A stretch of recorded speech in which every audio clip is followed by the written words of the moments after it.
જુનાગઢના રાજાના છે ને આ છે લગ્ન મંડપ છે. અહીંથી તો આખું જુનાગઢ બતાય. તો હજી આમથા મંદિર છે આખું ગિરનાર બતાવો. નવગણ કુવો છે ને અંદર થી અંદર ઓલી કેવડી મોટી તોપ મૂકેલ છે એક નાની. મિત્રો મસ્ત મજાના ગિરનાર ચડી આવ્યા છે ને મસ્ત મજાનું જમી લીધું છે. હવે આપણે જવાનું છે અહીંથી ડાયરેક્ટ ઉપરકોટ જવાનું છે. ચાલો ઉપરકોટ જઈને મળવી પાછા. તો મિત્રો તો ફાઇનલ પૂગી ગયા છે આપણે ઉપરકોટ ને ઉપરકોટની ટિકિટ છે ને પછી આપણે જવાનું છે ઉપરકોટ જોવા. હાલો તો તમને છે ને આખો આગળ છે ને આખો કિલ્લો છે હું તમને બતાવું. હાલો તો મિત્રો આપણે આવી ગયા છીએ ઉપરકોટ ને જો તો કેવડી મોટી તોપ મૂકેલ છે. એક નાની છે એક અહીંયા છે. અહીંથી તો આખું જુનાગઢ બતાય. અહીંથી છે ને આખું જુનાગઢ સિટી બતાય છે અને તોપ મૂકેલ છે જોરા પર લખેલ છે ઉપરકોટ. આ છે ઉપરકોટ ને હજી ઓલિકા છે નવગઢ કુવો અને વાવ ને એ સાઈડ છે. એ સાઈડ આપણે જવાનું છે. તો મિત્રો જો અડીકડી વાવની અંદર આવી ગયા છે. ઓલો ભાઈ બંધો અંદર જોવા ગયો છે. તો આ છે અડીકડી વાવ.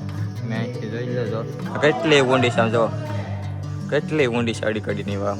લોકેશન જો તમે એક નંબર ફોટા પાડવા લખે છે. ઓલો ફોટા પાડે છે આ બધા ફોટા પાડવા છે. આમ જો લોકેશન જો તમે એક નંબર કાંઈ ન ઘટે.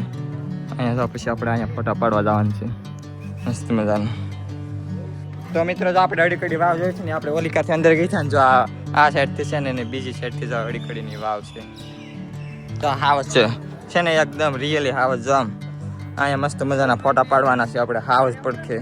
અહીંથી છે ને જો કિલ્લામાં હુમલો છે હોય ને તો આ જો બાખા મૂકેલા છે ને અહીંથી છે ને ડાયરેક્ટ જો અહીં તોપ મૂકેલ છે ને અહીંથી ડાયરેક્ટ હુમલો કરવાનું એવું છે આખા કિલ્લામાં. જો કિલ્લાનું તમે લોકેશન જો તમારે એક નંબર ફોટોગ્રાફી થાય એવું લોકેશન છે. જો તમે કાંઈ ન ઘટે પણ. તો મિત્રો જો આ છે નવગણ કુવો છે ને અંદરથી અંદર ઓલિકાથી જવાનું છે. તો હાલો તમને અંદર છે નવગણ કુવો બતાવું. તો મિત્રો અહીંથી જવાનું છે નીચે. ચાલો આપણે નીચે જ આવી. અહીં હાલો નીચે દાદરા છે નીચે જવાનું છે. હજી જો સામે છે નવગણ કુવો.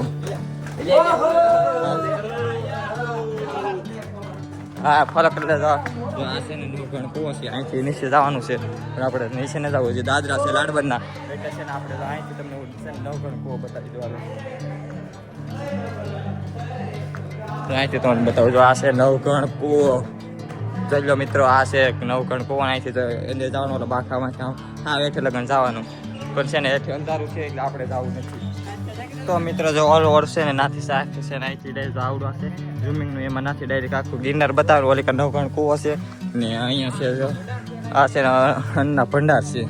જે રાજાના અન્નના ભંડાર એના જો આમાં એ છે ને જેનો સંગ્રહ કરતા.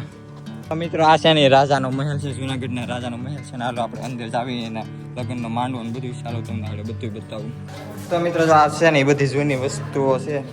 જૂના પથ્થરો અને એવું બધું છે. એનો ઇતિહાસને જો અહીં બધું લખેલું છે. ઓલા પણ જૂની વસ્તુઓ છે અને ઓલિકાર છે ને ત્યાં માંડવો છે. તો હાલો તમને આડે ના તને જો બતાવું.